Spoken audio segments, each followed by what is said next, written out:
პირველი ჩვენი დაპირისპირება მთავრობასთან მოხდა რეალური დაპირისპირება მე მგონი 2005 წელს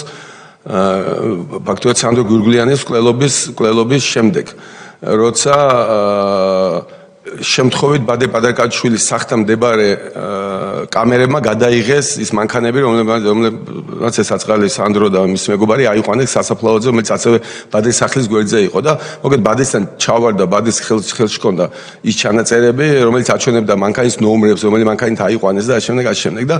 უზამაზარი ზეწოლის ქვეშ მოხვდით რომ ეს არ გვეჩვენებინა არაფერი იმედზე თავიდან იყო ეს მეგობრული რა თქმა უნდა ბადრი იყო ამის ცენტრი თავიდან იყო რომ არაჩვენებდა რაც გინდა გთხოვეთ და მე გადავიდა ეს ყველაფერი მუქარებს და მე რა თქმა უნდა რაღაც მომენტში ჩემამდეც გადმოვიდა იმიტომ რომ მეც ძალიან ბეხვალს ვიცნობდი ხა თბილისიდან გიგაბუკერია ჩემი მეზობელი იყო თლად ჩემ ეზოში გაიზარდა და ამიტომ